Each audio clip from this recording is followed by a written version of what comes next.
Does manipulation affect cerebral blood flow? A recent publication addresses one of the issues expressed by those concerned about cervical manipulation and stroke. Does head position and/or manipulation affect blood flow to the brain?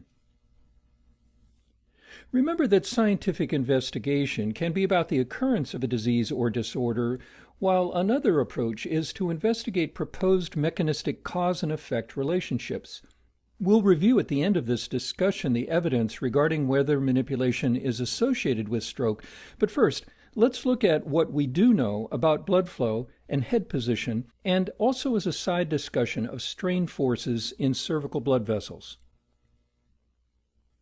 We can see in this publication in Stroke in 2014 by the American Heart Association and American Stroke Association the assumption of cause and their bias. Quote, although current biomechanical evidence is insufficient to establish the claim that CMD causes cervical dissection, clinical reports suggest that mechanical forces play a role in a considerable number of cervical dissections, and most population-controlled studies have found an association between CMT and vertebral artery dissection stroke in young patients, unquote. This is an illustration of what is called protopathic bias. What is this? Seeing a healthcare provider during the prodrome of a condition before the presentation becomes obvious enough to warrant further evaluation or before it can be diagnosed. In this case, it's dissection, and that is the presentation of neck pain or headache prior to the progression to stroke. And remember, there is no clinical test to detect during this phase. But still, MDs may argue that when damage to the vertebral artery is absent, vasospasm and subclinical endothelial injury can be causes of stroke. The vasospasm hypothesis proposes that placing the head in rotation and hyperextension during a manipulation leads to stress and stretch forces in the vertebral artery, specifically at C1, C2. This mechanical compression or stretching of the vertebral artery may lead to changes in blood flow through a reactive vasospasm and/or subclinical injury to the vertebral artery, and that can lead to thrombosis. And most studies report a decrease in vertebral artery flow contralateral to the site of rotation. But with regard to manipulation, two studies found no significant changes in vertebral artery blood flow or blood velocity following cervical manipulation in healthy individuals. However, no one has studied neck pain patients who may differ from healthy populations because moderate to severe neck disability, as measured by the Neck Disability Index, is correlated with cortical hypoperfusion. Well, let's start with the internal carotid artery. The ICA moves freely within the cervical pathway, so it's not as mechanically at risk as is the vertebral artery. And with regard to strain, this study, internal carotid artery strains during high-speed, low-amplitude spinal manipulations of the neck, demonstrated that the mean of all maximum ICA strains obtained with spinal manipulative therapy was 28% of that measured during range of motion testing and was only 10% of the failure strain of the ICA. Now to the vertebral artery. Similar to the internal carotid artery studies, this study revealed the following differences in strains based on different sections of the vertebral artery and whether range of motion or manipulation was being tested. With spinal manipulative therapy, the most strain occurred at the V1 segment, and with range of motion, the largest strain is at the V4 segment, yet both, at their maximum, are not enough to warrant concern.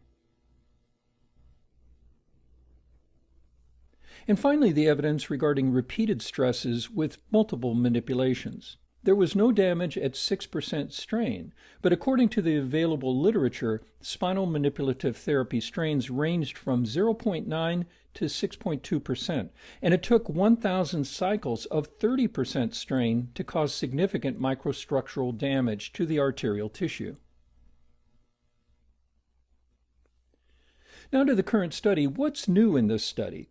The intention was to determine whether cervical manipulation leads to a clinically meaningful change in vertebral artery and cerebral artery hemodynamics, which included perfusion and blood flow and velocity, compared with a neutral neck position or neck rotation in adult patients with chronic neck pain.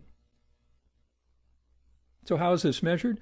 Flow and velocity were measured by three-dimensional T1-weighted arterial spin labeling. Following arterial spin labeling, a phase contrast scan for vertebral artery flow quantification was performed. A change of at least 2 standard deviations from the normal mean flow would indicate a significant variability from baseline measurements. And their secondary aim was to compare the functional connectivity with and among a neutral neck position, neck rotation, and cervical manipulation. They randomized the sequence of cervical manipulation and maximum neck rotation and compared their effect on cerebral vascular hemodynamics. So who were the participants? These were patients at the Canadian Memorial Chiropractic College Clinic who met the following criteria. They had chronic neck pain, defined as either neck pain-associated disorder or whiplash-associated disorder, and they were excluded if they had associated arm pain within the last 6 months and any current history of neurological symptoms. There were 20 participants with an average neck disability index of 13 out of 50 and an average neck pain intensity of 5 out of 10 and a mean duration of neck pain of 5.3 years. There were 2 sequences of interventions, maximal neck rotation followed by upper cervical manipulation, or upper cervical manipulation followed by maximum neck rotation.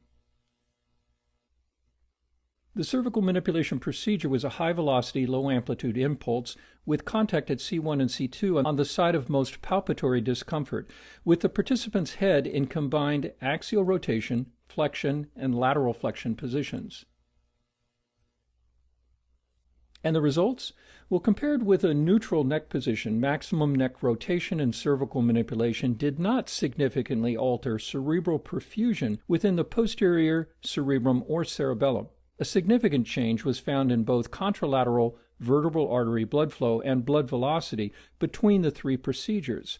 So a change in flow and velocity without a change in perfusion. They found a significant difference in the contralateral vertebral artery blood flow and velocity between neutral and maximum head rotation, as well as between cervical manipulation and maximum neck rotation. They found no significant differences in flow variability within the vertebral arteries between the interventions.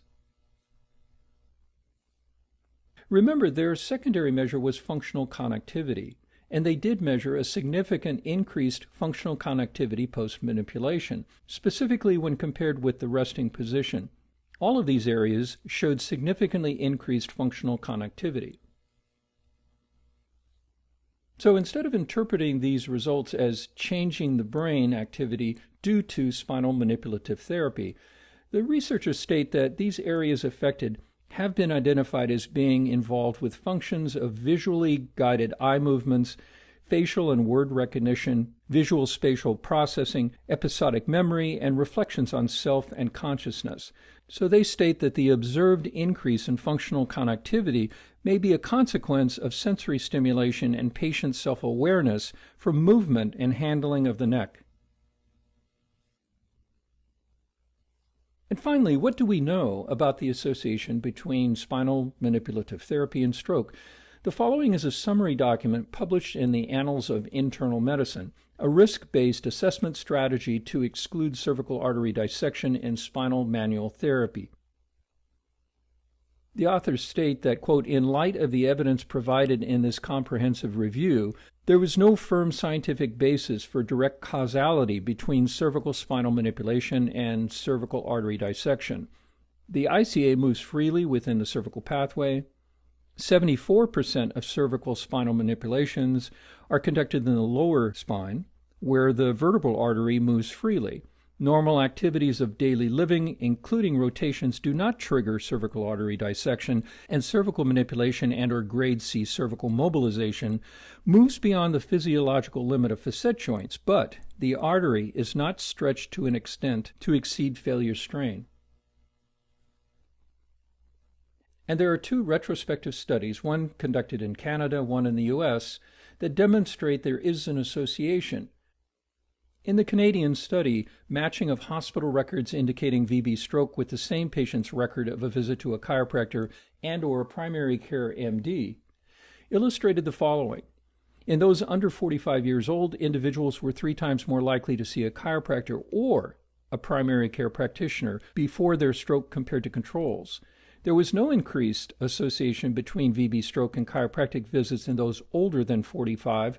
However, there was an association between VB stroke and patients of all ages visiting a primary care practitioner prior to stroke. And a similarly designed study in the United States.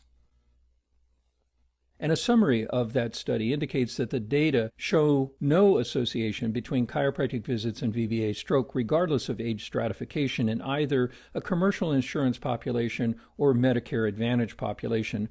And there was a significant association between primary care visits and VBA stroke, regardless of the length of the hazard period. In fact, in this study in the Medicare population, only 3 strokes occurred in the 30-day hazard period, and none in the first 7 days. So let's add all of this up. In the commercial population, 20.5% of all VBA strokes were associated with either a DC or PC visit. However, the DC visits were only 1.6%, and the PCP visits were 18.9%. And what about the other 79.5% of cases who saw neither a chiropractor or a primary care practitioner? And in the Medicare population, similarly, there was a 21.6% association with either a DC or PC visit. However, chiropractic visits accounted for only 0.3%, PCP visits accounted for 21.3%, and again, what about the other 78.4% of cases that saw neither a DC or PCP?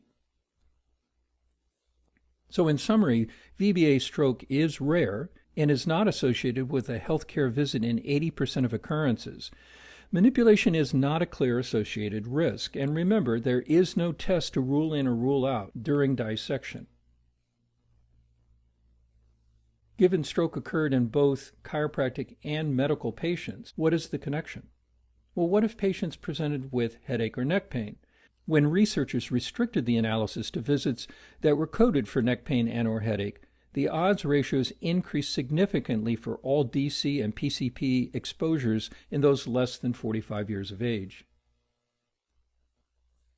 So in summary, what this new study adds is the clinical context not seen in other studies. Although there are decreases in blood flow contralateral to the site of movement or manipulation, this does not correlate with a decrease in perfusion of the posterior cerebrum and cerebellum in patients who have chronic neck pain.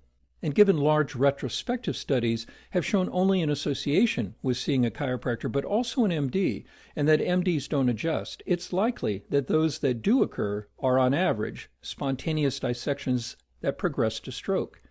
It's also true that in any single case, research is unable to determine whether there is or is not a causal relationship. However, basic science investigations indicate this is highly unlikely due to the minimal level of strain with positioning and manipulation, and the fact that there is no decrease in perfusion, even for those with neck pain who are adjusted.